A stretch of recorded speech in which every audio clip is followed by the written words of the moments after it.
Assalamualaikum warahmatullahi wabarakatuh.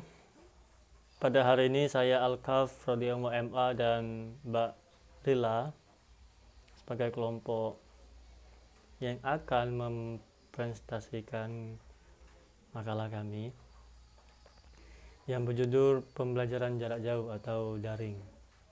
Nah, yang mana pembelajaran jarak jauh ini yang kita ketahui baru dimulai pada era 2020 awal ketika corona datang. Nah, menurut Morer 1973, suatu metode pembelajaran di mana proses pengajaran terjadi secara terpisah. Jadi, tutor dan murid itu tidak satu tempat atau tidak tatap muka. Tutornya di sini di Kalimantan dan muridnya bisa jadi di Palembang. Artinya dia terpisah dengan guru. Itu menurut Morer. Dan benar tahun 73. Artinya pembelajaran jarak jauh ini sudah terjadi lama di barat atau Eropa. Namun, jika kita berbicara di Indonesia, pembelajaran jarak jauh ini baru diterapkan di Indo ketika corona datang. Ketika tahun 2020-an awal. Tujuannya untuk mengurangi penyebaran virus COVID-19. Sedangkan blended learning yang kata Bu Samsul itu sudah terjadi di Eropa sudah sebelum corona. Memang blended learning itu kadang online, kadang offline jika di Eropa. Jika di Indonesia baru terjadi ketika corona datang.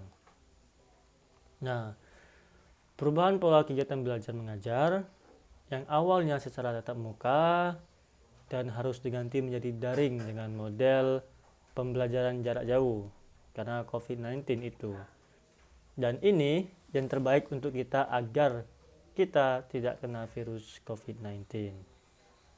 Pembelajaran jarak jauh ini pelajarannya yang menggunakan media internet sebagai bahan utama dalam pembelajaran dengan melihat ketersediaan akses dalam pembelajaran yang dilakukan seperti Zoom, Google Meet, dan e-learning dan WA juga.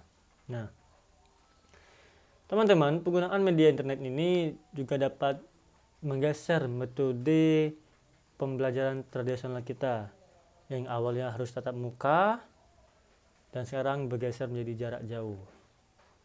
Awal mula pembelajaran jarak jauh ini tidak disukai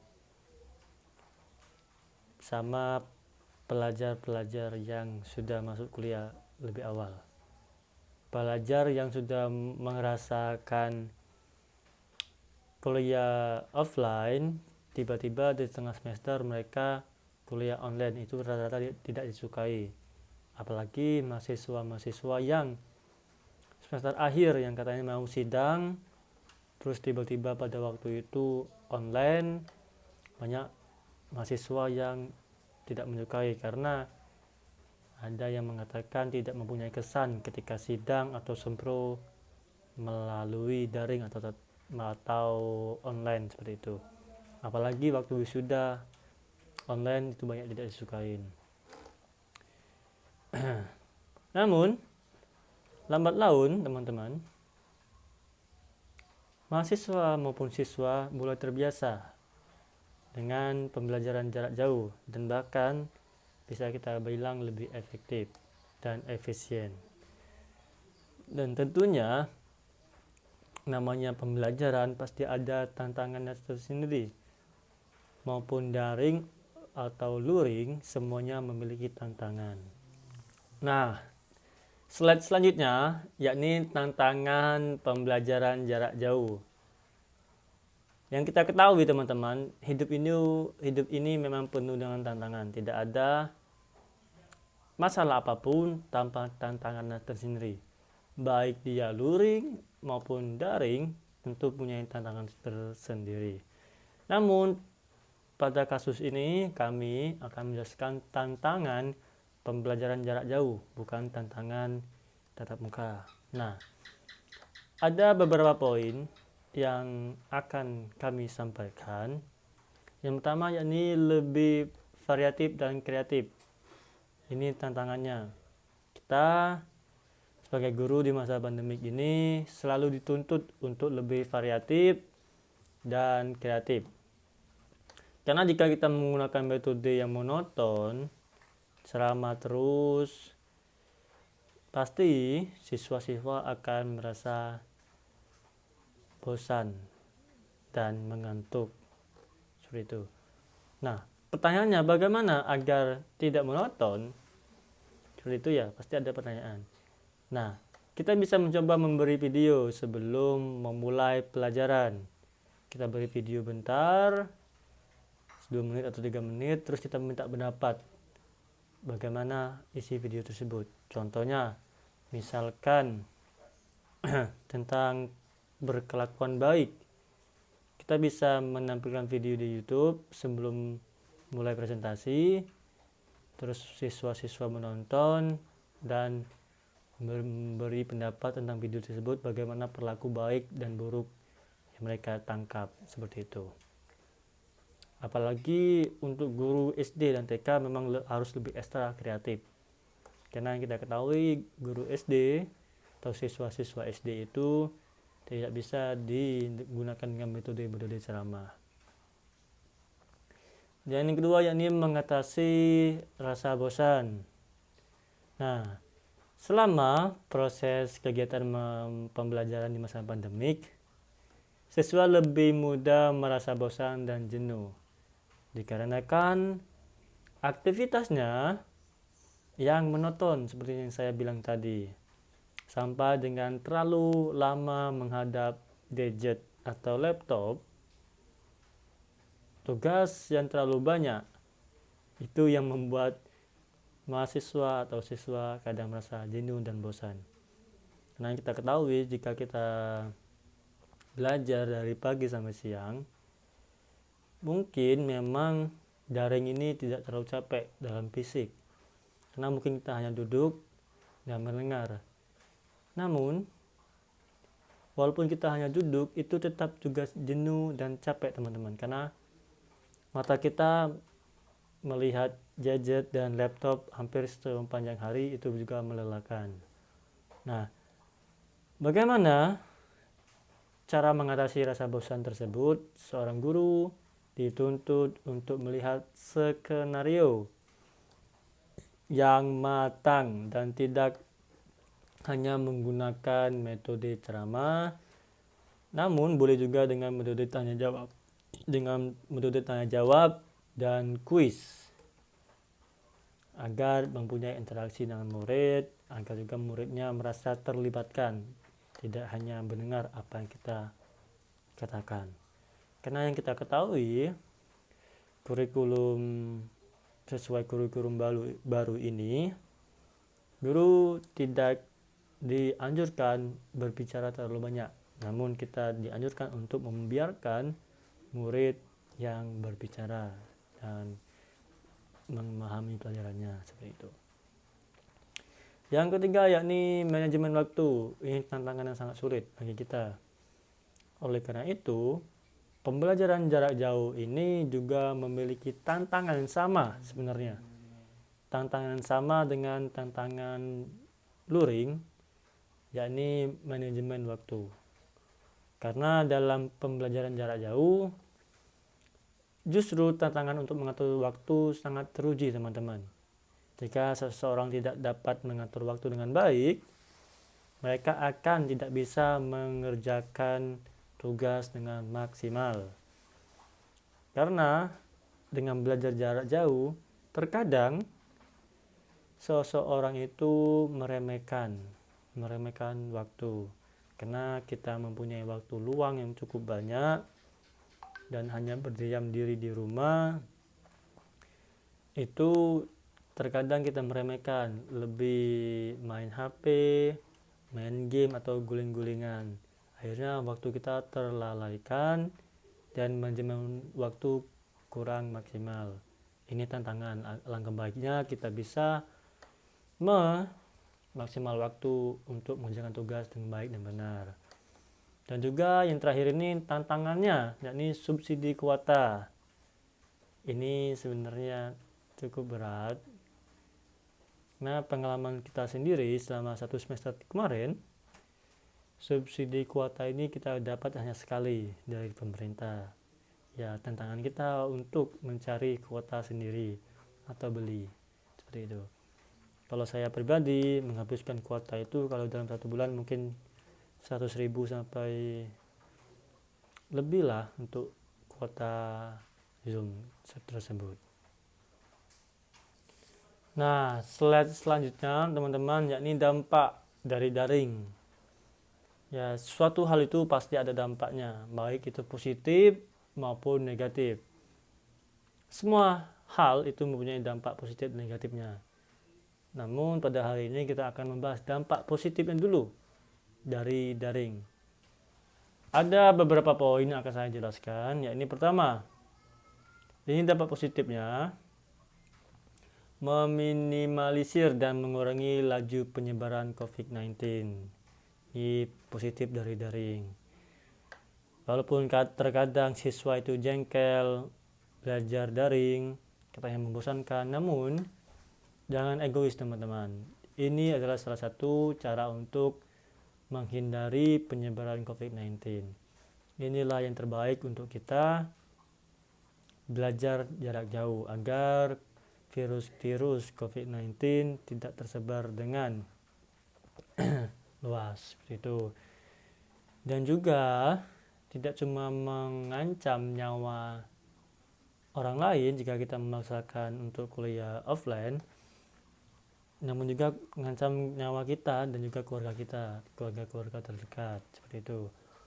Yang kedua, yakni mengetahui lebih jauh tentang platform pembelajaran daring, seperti itu. Yang mana sebelumnya kita tidak begitu mengetahui tentang Zoom atau Google Meet.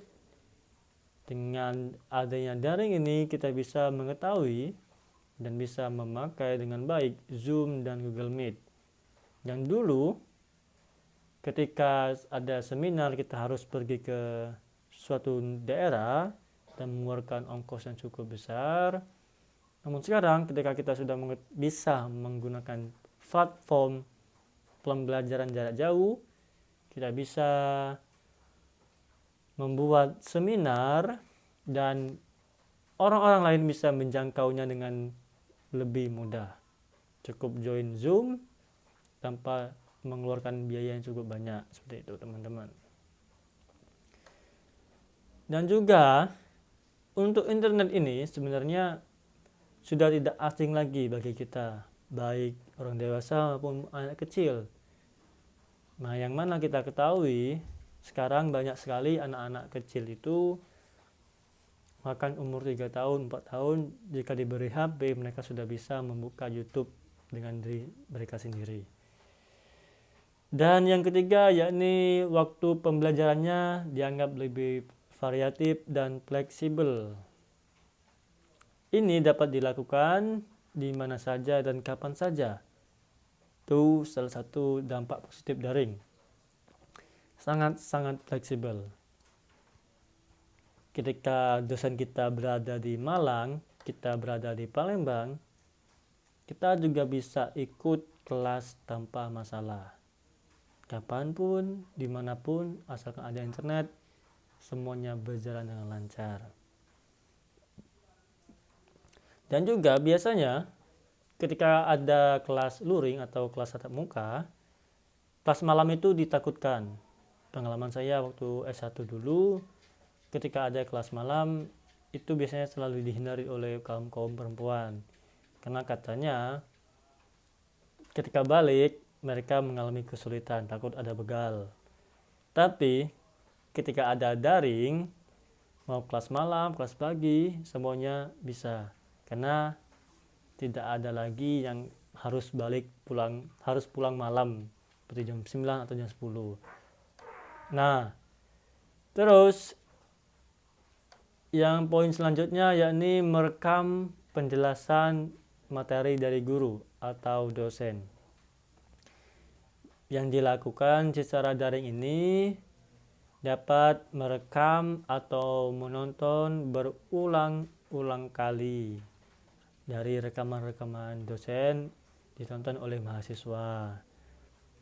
Karena jika kita mungkin belum begitu paham apa yang dosen katakan dan sampaikan, kita bisa merekam dan kita tonton kembali agar kita bisa memahaminya dengan baik dan benar dan bisa mereview dengan baik. Yang selanjutnya yakni siswa atau mahasiswa dapat mengembangkan bakat dan minatnya selama pembelajaran daring. Ini sangat menarik karena jam pembelajaran daring ini fleksibel, jadi siswa atau mahasiswa bisa mengisi waktu luang mereka setelah pembelajaran daring ini tidak bisa melakukan untuk mengisi hobi mereka, menciptakan sebuah karya, dan bahkan bisa ikut les online. Saya alhamdulillah diberi kesempatan menjadi tutor online dan kebetulan dapat murid dosen.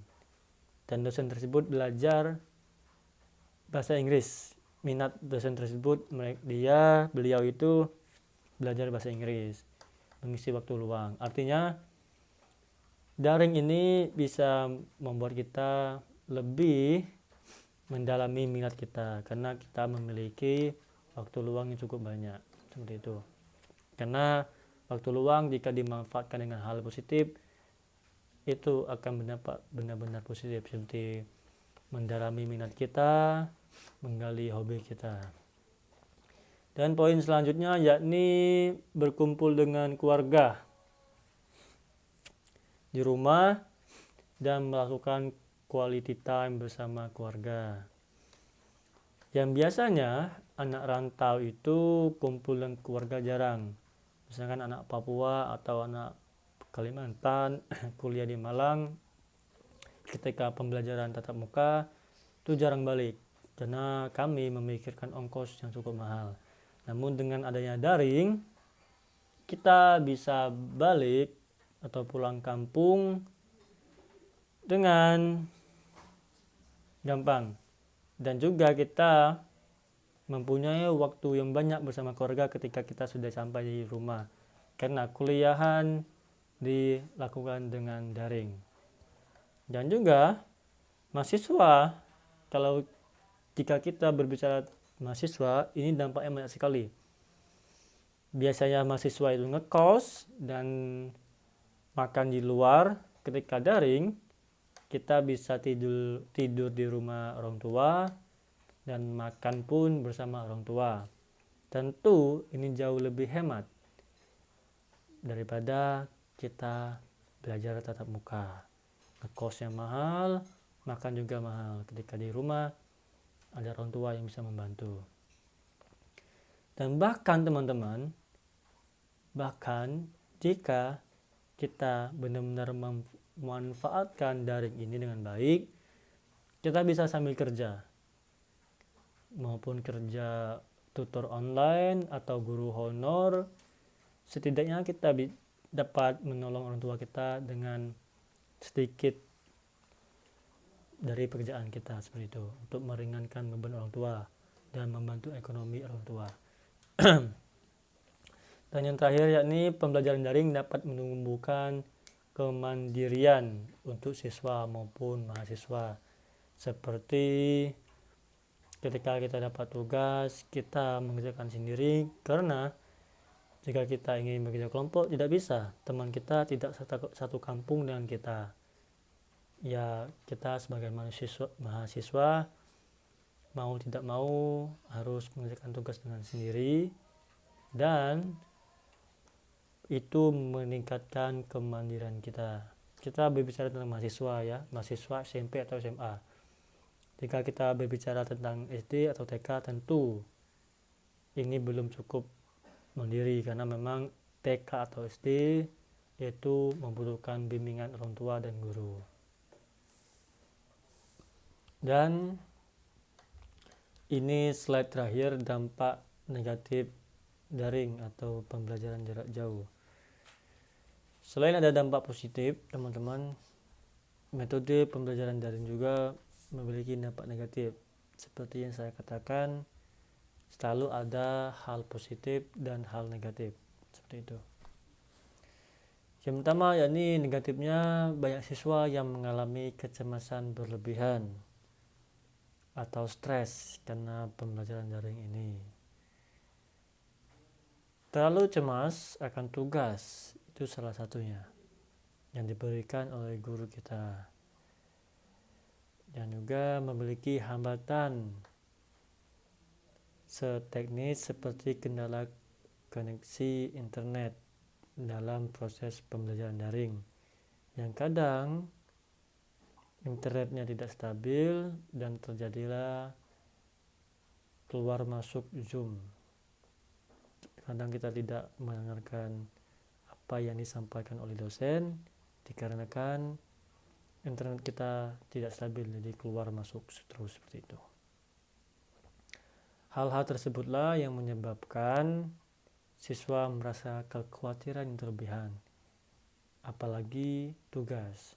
Karena kita ketahui jika kita online, tugasnya kita melakukan mandiri karena tidak bisa kerja kelompok, teman jauh, dan itulah yang terjadi, kecemasan yang berlebihan.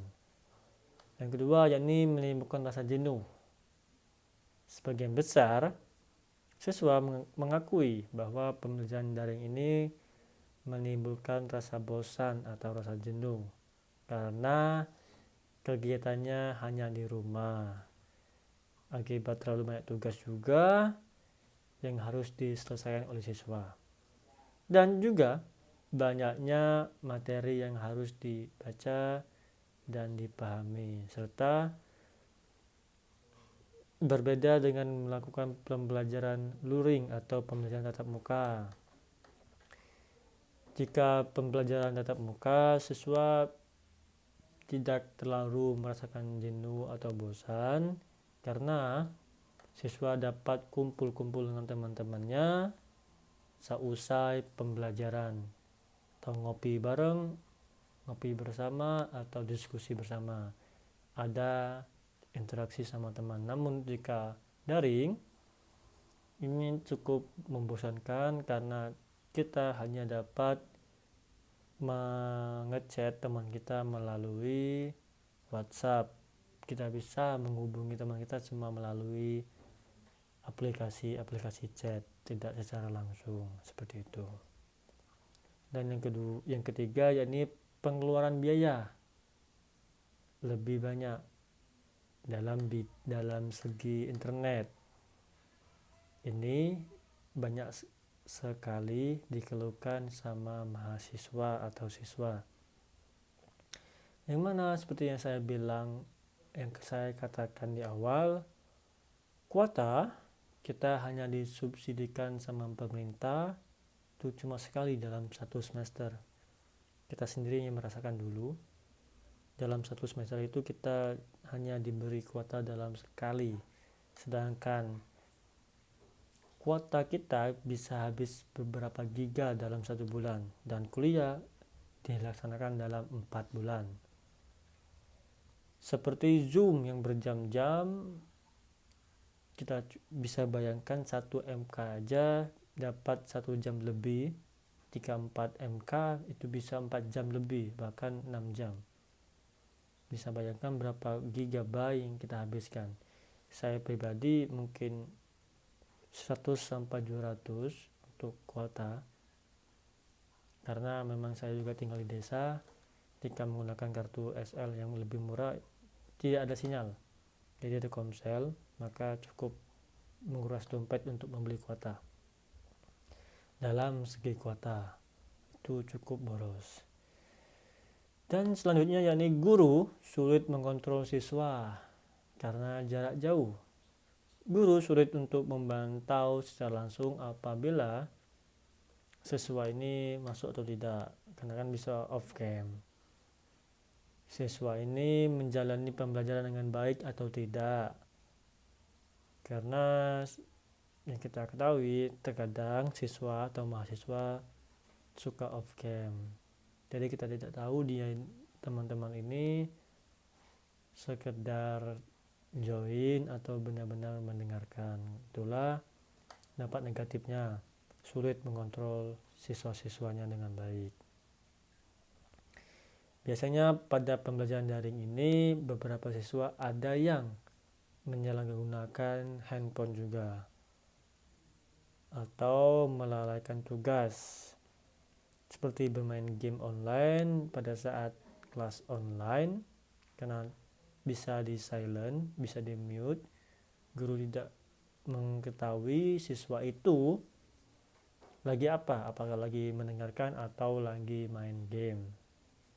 Dan juga kelas online ini menunda tugas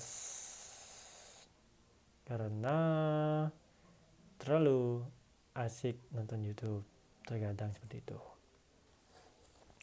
Dan kita masuk ke poin terakhir, yakni penilaian tugas menjadi kurang objektif.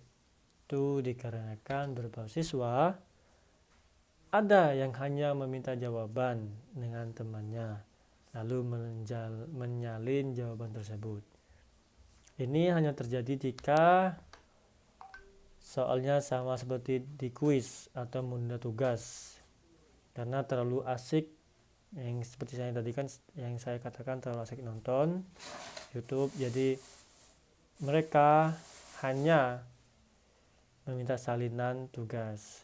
Ini terjadi jika soalnya sama dan kuis-kuis seperti sebelumnya. Jika soalnya beda seperti membuat jurnal dan makalah, ini tidak akan terjadi dalam tukar-menukar jawaban seperti itu. Karena banyak waktu luang, jadi tergantung dengan siswanya teman-teman. Jadi kita dapat simpulkan waktu luang ini bisa ke positif, bisa ke negatif. Tergantung siswanya, apakah waktu luang ini dibuat untuk nonton drakor atau untuk main game, atau waktu luang ini untuk mengisi minat-minat belajar kita yang lain seperti les atau mencari part time job seperti itu. Jadi tergantung dengan diri kita masing-masing. Saya kembalikan ke pemateri kedua untuk menyampaikan solusi, hambatan, dan support system ke Mbak Rila. Waktu dan tempat saya persilakan. Assalamualaikum warahmatullahi wabarakatuh. Perkenalkan, nama saya Rihlatu Zakiyah. Di sini saya akan melanjutkan materi dari rekan saya Alkaf. Lanjut langsung saja. Jadi materi selanjutnya adalah prinsip dan syarat efektivitas pembelajaran jarak jauh atau yang biasa kita kenal dengan PJJ atau belajar online seperti itu. Menurut Miarso, pendidikan jarak jauh ini dapat diselenggarakan berdasarkan beberapa prinsip. Yang pertama yaitu prinsip kemandirian.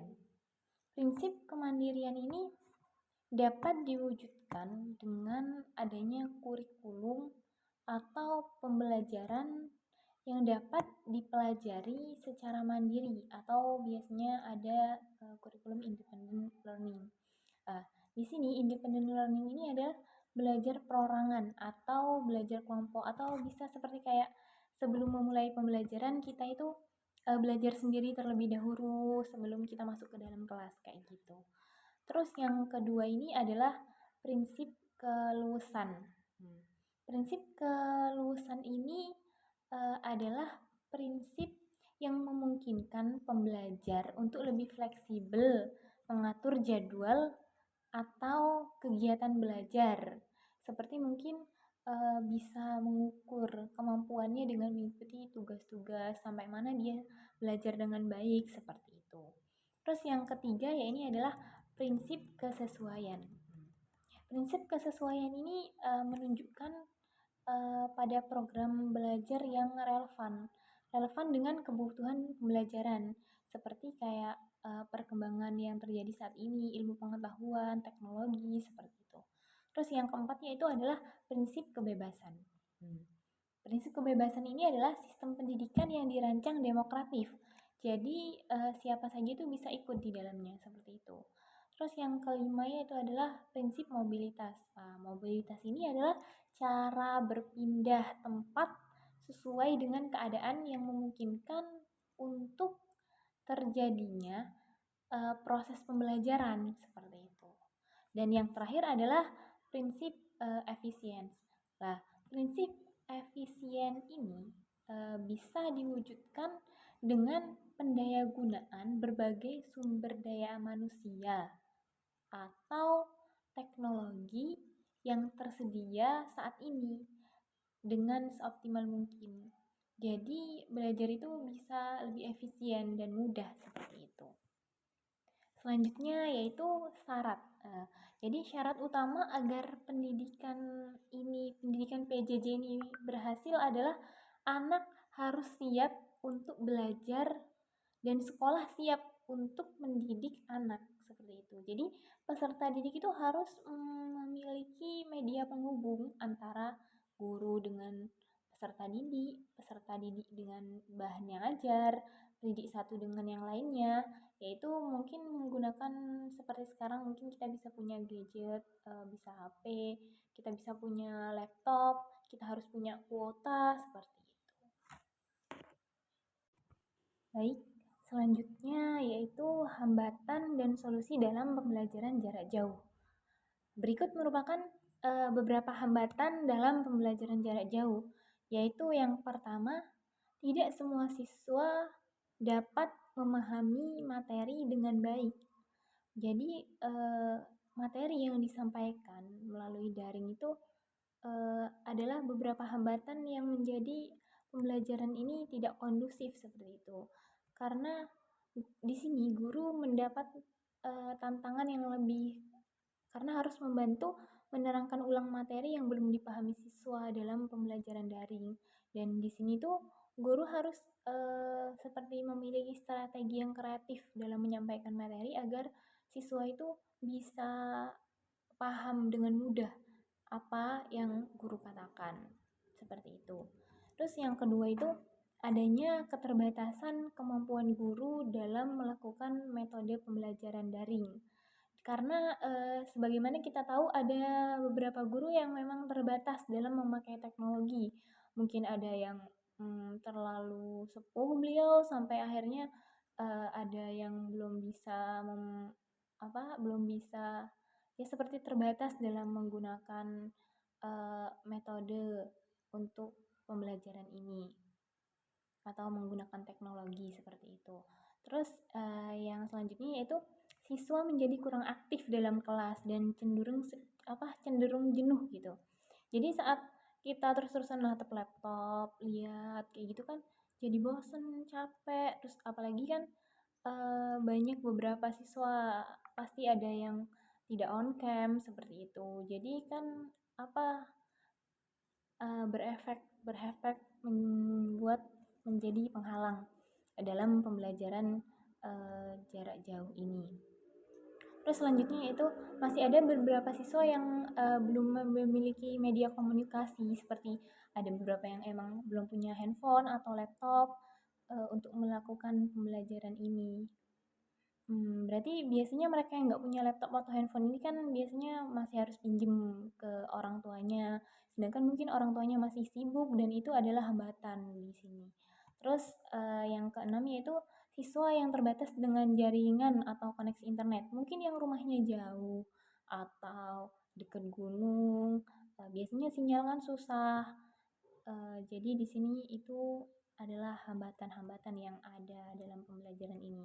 Lalu yang terakhir ini ada beberapa orang tua yang memang merasa daring ini tuh sulit karena ada orang tua yang emang belum nggak bisa membimbing atau memantau anaknya, adanya yang beliau mungkin terlalu sibuk atau memang beliau tidak paham dengan materi yang sedang dibicarakan oleh guru dalam daring seperti itu.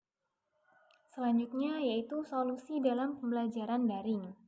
Jadi solusi dalam kesuksesan pembelajaran ini yaitu kesiapan guru atau dosen dan siswa atau mahasiswa. Guru atau dosen harus bisa menciptakan suasana pembelajaran yang sesuai Dan siswa atau mahasiswa pun harus bisa turut serta aktif dalam memaksimalkan diri di pembelajaran daring ini agar tujuan dari pembelajaran itu dapat tercapai. Jadi di sini harus ada kesepakatan antara guru dan murid, seperti itu. Yang terakhir adalah keluarga sebagai support system. Awal perkembangan setiap anak sangat dipengaruhi oleh sebuah lingkungan terkecil yang biasa kita sebut sebagai keluarga. Keluarga merupakan sebuah kesatuan yang amat penting dalam menciptakan fondasi sebuah pendidikan dan perkembangan bagi setiap anak. Keluarga adalah yang pertama dan yang utama, di mana anak mulai berinteraksi, berkomunikasi, dan belajar banyak pengalaman dari kedua orang tuanya. Dan disitulah juga anak mendapatkan kenyamanan, ketenangan, kasih sayang, dan cinta yang tulus dari kedua orang tuanya. Keluarga menjadi tempat untuk berlabuh, untuk melepaskan lelah, kesedihan, kekesalan, kekecewaan, hingga kebahagiaan.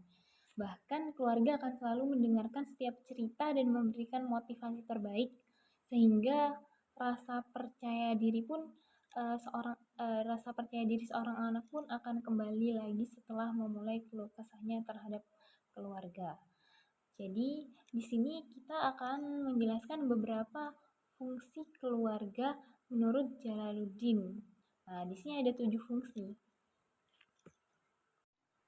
Yang pertama yaitu fungsi ekonomis. Fungsi ekonomis ini yaitu keluarga merupakan satuan sosial yang mandiri. Yang kedua yaitu fungsi sosial. Fungsi sosial itu keluarga memberikan status sosial kepada masing-masing anggota keluarganya. Terus yang ketiga itu fungsi edukatif atau pendidikan, yaitu keluarga memberikan pendidikan kepada anak-anaknya.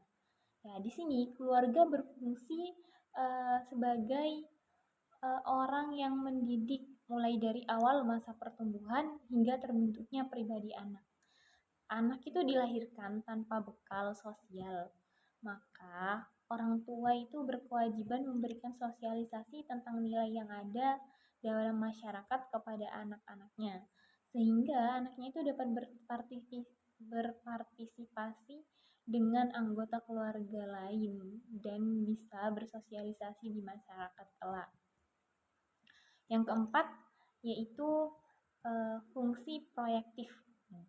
Fungsi proyektif ini yaitu keluarga melindungi anggota keluarganya dari ancaman fisik, ancaman psikososial.